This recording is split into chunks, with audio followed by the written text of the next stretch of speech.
여러분 안녕하십니까? 벌써 경락체험 21번째 시간이 됐습니다. 원래 이제 오늘부터 그 오행열에 대해서 한 5강좌 정도 하고 종강을 하려고 했는데, 구독자님께서 이 고지혈증하고 그 다음에 경락치료로 우울증이나 이런 공황장애 같은 그런 것들의 치료가 가능한지 문의를 주셔갖고요. 그래서 이거를 답변을 드리고 나니까 그냥 이걸 강좌에 올려서 공유하는 게 더 좋을 것 같아서 오늘하고 다음 시간에 걸쳐서 오늘 이제 고지혈증에 관해서 하고, 다음 주에는 이제 우울증, 공황장애, 기타 정신질환의 경락치료에 관해서 이게 하고 나서 그 다음에 오행열을 하든지, 아니면은 그 안에 또 구독자님들 그 문의 주신 것 중에서 좋은 내용이 있으면 하든지 그럴 생각입니다. 그래서 오늘 그 제목을 고지혈증, 동맥경화, 좋은 혈액, 건강한 혈관 만들기라고 했는데, 이게 왜 맑은 혈액이 아니고 좋은 혈액이라고 하는 건지는 제가 이따 본 강좌에서 말씀을 드릴게요.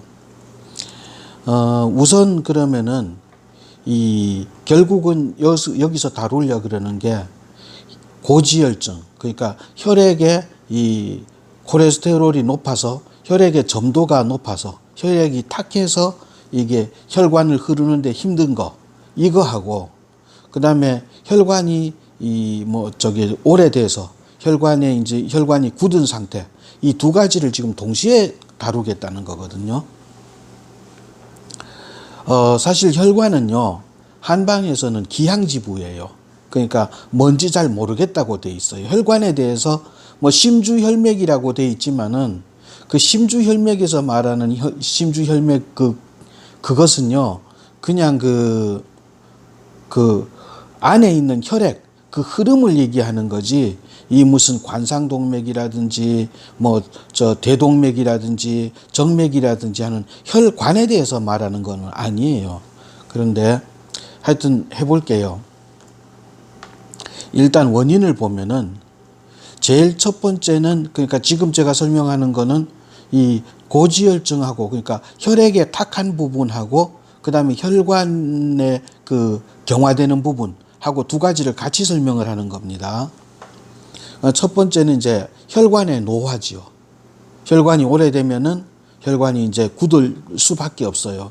그래서 이제 저혈압이던 그 분들도 연세가 많아지면은 혈압이 올라갑니다. 예, 그런 걸 말씀드리는 거고요. 두 번째는 고지방식. 이제 여러분들 다시 설명 안 해도 아시겠고요. 그 다음에 이제 세 번째가 이제 스트레스인데요. 이거는 조금 제가 설명을 드릴게요. 우리가 지금 인류가 지금 현생 인류가 출현한 지 한 5만 년 정도 되잖아요. 5만 년 정도 되는데도 아직도 우리가 진화가 안 된 부분들이 있어요. 그 중에 하나가 뭐냐면은 이 스트레스에 대처하는 방식인데요. 옛날에 우리 초기 인류에는 스트레스라 그러면은 이 맹수나 아니면 다른 부족으로부터의 공격이잖아요. 그러면 그때 스트레스에 대처하는 우리 방식은 뭐냐면 두 가지예요. 첫째, 모든 신경이 피부로 몰려가지고 아주 작은 자극에도 엄청난 통증을 느끼게 만들어요. 왜냐하면 엄청난 통증을 느껴야 소리를 지를 거 아니에요. 소리를 질러야 맹수가 도망을 가든지 주변의 사람들이 뛰어와서 도와줄 거란 말입니다. 그래서 스트레스를 많이 받은 분들은 아유 반갑다 이러면서 어깨만 쳐도 막 아파 죽을 것 같아요. 그리고 두 번째 대처 방법은 뭐냐면 피가 끈적끈적해진다는 거예요. 왜냐하면 그래야 공격을 받았을 때 출혈이 적게 나올 거 아니에요. 출혈이 적게 돼야 생존 확률이 높잖아요. 그래서 지금도 진화가 덜 돼서 그 스트레스 대처 방식의 산물이 남아가지고 이 공격을 받으면, 그러니까 스트레스를 받으면 피가 끈적끈적해집니다. 이게 바로 고지혈증이잖아요. 그러니까 스트레스 관리를 해야 되는 겁니다. 이 네 번째 원인으로는 이 당뇨나 약물 부작용을 들 수가 있겠습니다. 그럼 이제 바로 치료로 들어갈게요. 우선 혈자리를 볼 것 같으면은 제가 이제 오행열에서 수없이 말씀드렸지만은 일단은 어혈 제거, 그죠? 어혈 제거 그리고 경근 소통 이렇게 하려면은 목혈을 써야 돼요, 그죠? 목혈이 오장에서는 어혈 제거를 담당을 하고 육부의 목혈은 경근 소통을 하니까 그 막 이 혈관에 막힌 부분들을 이렇게 팍팍 뚫고 나갈 거 아닙니까? 그러니까 목혈을 쓰는 게 맞는데 문제는 말이에요. 이게 정목혈이잖아요. 그죠? 이제 오장은 이제 목화토금수로 가니까 그럼 육부에서는 이제 뭐 금수목화토로 가니까 문제가 없는데 오장에서는 목화토금수로 가니까 목혈 이 정혈들은 전부 손가락 발가락 끝에 있잖아요. 그죠? 그 오장의 정혈도 마찬가지고 정목혈도 마찬가지고 육부에는 정금혈이 되겠죠. 정금혈도 다 손가락 발가락 끝에 있어요. 용천만 발바닥에 있어요. 그죠?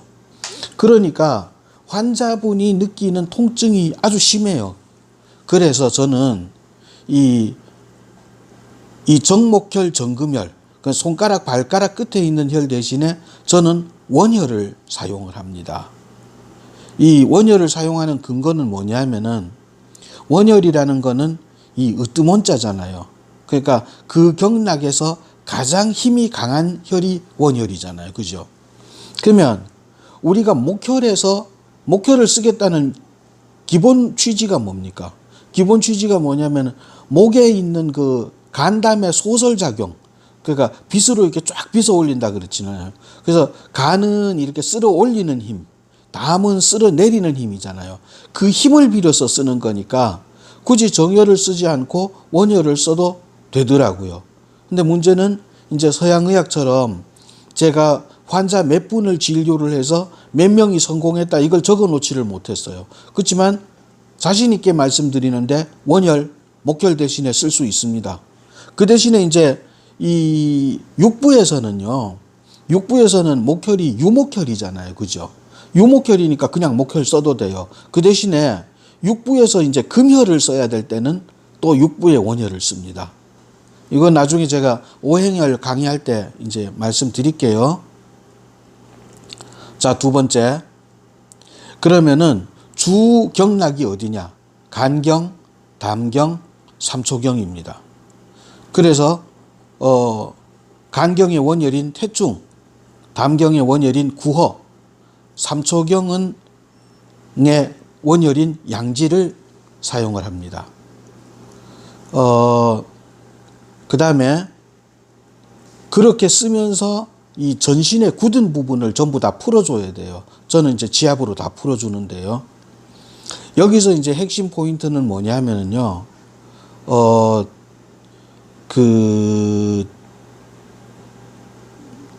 이 환자의 체력, 그러니까 이제 연세가 너무 많다든지 했을 때는 그 치료 시간하고 치료 강도를 이 환자의 체력에 맞도록 조정을 해드려야 됩니다. 그게 포인트입니다. 그리고 삼초경은요, 그게 이제 수소양 삼초경이잖아요. 그죠? 수소양 삼초경이기 때문에 아까 제가 삼초경이 이제 원혈을 말씀을 드렸는데요. 그죠? 그렇게 원혈을 써도 되지만, 그러니까 양지를 써도 되지만은 삼초경의 목혈을 써도 됩니다. 삼초경의 목혈은 뭐냐면 그 중저입니다. 예. 그리고 그럼 세 번째는 운동인데요. 뭐 운동이 중요하다는 거야 뭐 모든 병에 다 운동이 중요하지만은요. 이 고지혈증이나 동맥경화 쪽에서는 운동이 왜 중요하느냐면요. 근육이 감소하면은 혈관도 감소가 됩니다. 예를 들어서 우리가 집이 좁아지잖아요. 집이 좁아지면은 식구들이 이제 좁은 방 안에서 옛날 같은 경우에는 뭐 그 단칸방에 보통 6, 7식구도 살았잖아요. 그러면 근육이 어디서부터 감소하느냐 하면 주로 이제 나이가 들면 하체 근육부터 감소하거든요. 하체 근육부터 감소하면은 그럼 그 근육에 붙어 있던 혈관도 당연히 감소하겠죠. 그래서 나이가 들면은 이 상체가 발달하면서 이 배꼽 아래로 이 그쪽으로는 차면서 얼굴 쪽이 뜨거워지는 거예요. 그러니까 좁은 방에 이제 식구들이 이제 모여 살듯이 상체 쪽으로 혈액이 비정상적으로 모일 수밖에 없다는 거죠. 그리고 근육은요, 최근에 발견된 내용이 뭐냐면은 근육이 호르몬 분비에도 관여한다는 내용이 나오고 있어요. 그렇기 때문에 근육 감소는 혈관 감소다. 이렇게 하시고 운동을 하셔야 돼요. 하시는데 어디를 위주로 해야 되느냐 하면 체간근, 그러니까 우리 몸에 붙어 있는 근육들 있죠. 뭐 예를 들어서 배에 있는 복사근, 복횡근, 그다음에 요방형근, 척추 기립근, 광배근 이런 것들. 이런 체간근하고요. 하지를 단련하는데 신경을 쓰셔야 됩니다. 대퇴사두근, 하퇴삼두근 이런 거, 그죠? 자, 이제 네 번째. 사열은 큰 도움이 안 된다. 이런 말씀 드리고 싶어요. 많은 분들이 이제 사열들 많이 하시고 또 어떤 분들은 이제 어혈 얘기를 많이 하시거든요. 어혈 얘기를 많이 하시는데 우리 몸의 피는요, 사실상 재활용되게 돼 있어요. 그렇잖아요. 근데 그 재활용되는 피를 갖다가 다 빼버리면 사람이 어떻게 됩니까? 그리고 보통 이제 선전을 할 적에 맑은 피 그러잖아요. 맑은 피는 있을 수가 없어요. 정말 피가 맑으면은 지혈이 안 돼서 큰일 나요. 그리고 우리 그 혈액에 대해서 한번 다시 되새겨 보세요. 제일 안에 뭐가 있습니까? 혈구 있죠. 백혈구, 적혈구, 혈소판. 그 다음에 그 혈구를 싸고 도는 혈장이 있죠. 거기 헤모글로빈이라든지 이런 거 각종 영양소들 이런 거 다 있죠. 그 다음 밖으로 도는 게 혈청이잖아요. 그렇게 영양분 무슨 각종 혈구 이런 게 있는데 혈액이 어떻게 그게 맑을 수가 있어요. 맑으면 그 응고가 안 되는데. 그렇기 때문에 참 이렇게 선전하는 걸 보면은 참 돈도 좋지만 심하다는 생각이 들어요. 그럼 사열이라는 건 어떤 때 하느냐 하면 사열이라는 거는 어떤 상처를 입거나 해서 그러면은 그 외부하고 벽을 쫙 친단 말이에요. 그런 백혈구나 이런 게 둘러싸고 그래서 한쪽이 이렇게 부었을 때 마치 그 압력솥에서 김을 빼주면은 치 하고 이렇게 나가듯이 그렇게 약간 소통해 줄 때 쓰는 거지 사열을 가지고 이 고지혈증이나 이 동맥경화를 치료한다고 생각하시면 안 돼요. 혈액이 그래서 제가 아까 말씀드렸다시피 첫 번째 앞부분에다가 맑은 피라고 쓰지 않고 좋은 피라고 썼던 거예요.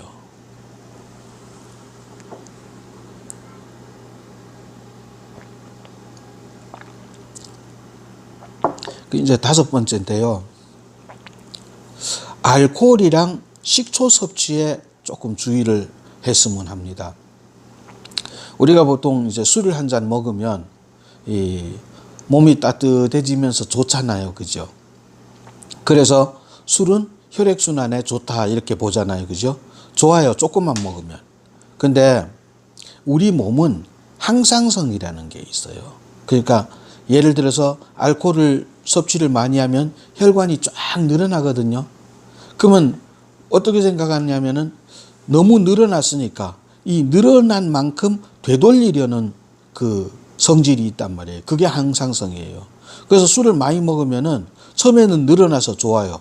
근데 나중에는 혈관이 더 좁아집니다. 식초도 마찬가지고요. 식초 같은 경우에는 신의 물방울이니 이러면서 선전들을 많이 하는데 이 세상에 어떤 하나의 음식으로 병을 고치기는 힘듭니다. 그냥 편식하지 말고 골고루 먹어야지. 특히 이제 제가 걱정하는 거는 순수 식초는 너무 쓰니까, 너무 시니까 거기다 보통 이제 꿀이나 이렇게 설탕 같은 거 타서 드시고 또 시판되는 이 음용 식초는 상당히 좀 달달하게 나오잖아요. 저는 그걸 걱정하는 거예요. 정말로 식초를 드시려면은 식초를 생수로 희석해서 드셔야 돼요. 예. 그 다음에 이제 여섯 번째. 스트레스. 아까 얘기했죠? 스트레스는 피를 끈적끈적하게 한다고. 특히 분노가 이 혈액을 많이 끈적끈적하게 합니다. 그 다음에 수면, 충분히 주무셔야 돼요. 그 다음에 7번째, 이 생선이랑 야채를 이제 많이 드셔야 되는데, 우리가 보통 이제 그 도표를 보면서 뭐 어떤 음식이 이 고지혈증이 될까, 콜레스테롤이 높을까, 이걸 막 이렇게 보는데요. 그런 거 보지 마시고 그냥 편하게 이렇게 생각하세요. 나보다 체온이 낮은 동물을 먹으면은 그게 콜레스테롤이 낮은 거고, 나보다 체온이 높은 동물을 먹으면은 그게 콜레스테롤이 높은 거다. 예를 들어서 닭이나 돼지 얘네들은요, 체온이 한 39도, 40도 정도 돼요. 우리가 36.5도잖아요. 생선은 한 20도 정도 돼요, 체온이. 그러면은 나보다 체온이 높은 동물을 먹으면은 당연히 우리가 이제 뭐 저 기름을 갖다가 냉장고에 넣으면은 이렇게 굳을 거 아니에요. 그지만 기름을 갖다가 아주 뜨거운 데 끓이면은 다 녹겠죠. 그렇게 생각하시면 돼요. 나보다 체온이 높으냐 낮으냐. 그 다음에 야채는요, 이가 많이 약하시고 이런 분들은 오히려 생식을 하셔가지고 위에서 야채가 소화가 안 돼가지고 거기서 이제 가스가 나와서 이제 혈액으로 들어가면은 부패한 가스가 혈관을 타고 돌 수가 있으니까 나이 드시고 하신 분들은 삶아서 드세요. 예, 삶으시거나 데쳐서. 그 다음에 이제 소식, 단식. 뭐 이거는 뭐 아무리 강조를 해도 모자람이 없을 텐데요. 저 같은 경우에는 그래요. 보통 회복식 같은 거 막 사람들이 이렇게 하잖아요. 그죠? 그러니까 뭐 제일 처음에 이제 단식하기 전에 먼저 이제 예비 죽 같은 거 먹다가 단식했다가 그다음에 이제 회복식 했다가 그러잖아요. 저는 성질이 급해서 그냥 이거 안 되겠다. 조금 몸을 좀 회복시켜야 되겠다. 그럼 그냥 바로 굶어요. 바로 굶었다가 한 하루 정도 굶었다가 다음 날 또 바로 먹어요. 괜찮아요. 우리 몸 수수깡으로 안 만들었어요. 그래서 시간 되시면 한 12시간이나 24시간 단식 정도는 건강이 허락하시면 그냥 이 회복 그런 거 안 하셔도 돼요. 그 다음에 이제 냉온욕인데, 저는 이제 사우나나 이런 거보다는요, 사우나 뭐 그런 거보다는 이 니시의학에서 권하는 냉온욕이 있어요. 그러니까 이제 옷을 다 벗은 다음에 선풍기 바람을 쐬요. 한 1분 정도. 그리고 담요로 몸을 감고 또 한 1분 정도 있고, 이런 거를 갖다가 한 서너 번 되풀이하는 거. 이거는 뭐 하셔도 되고 안 하셔도 돼요. 이런 식으로 하면은 고지혈증, 그 다음에 동맥경화, 그 다음에 좋은 혈액, 튼튼한 혈관 만드는 거는 어느 정도 치료가 됩니다. 제가 경험하기로는 가장 핵심적인 거는요, 이 전신지압이 제일 좋더라고요. 예. 오랜만에 이제 오늘 클로징 멘트를 할까 하는데요. 오늘도 시를 하나 읽어 드릴까 싶어요. 요즘 이렇게 매스컴을 보면 이 말이, 글이 세상을 너무 많이 아프게 하는 것 같아요. 말하고 글이 너무 세상을 아프게 하고 상처를 줘서 이혜인 수녀님께서 쓰신 나를 키우는 말이라는 시를 하나 읽어드리고 끝낼까 합니다. 나를 키우는 말, 이혜인.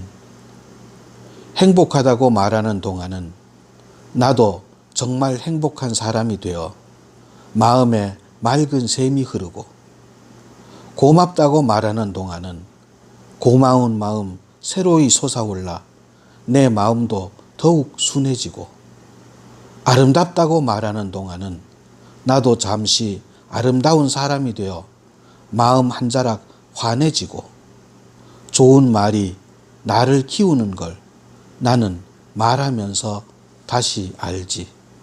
여러분 감사합니다.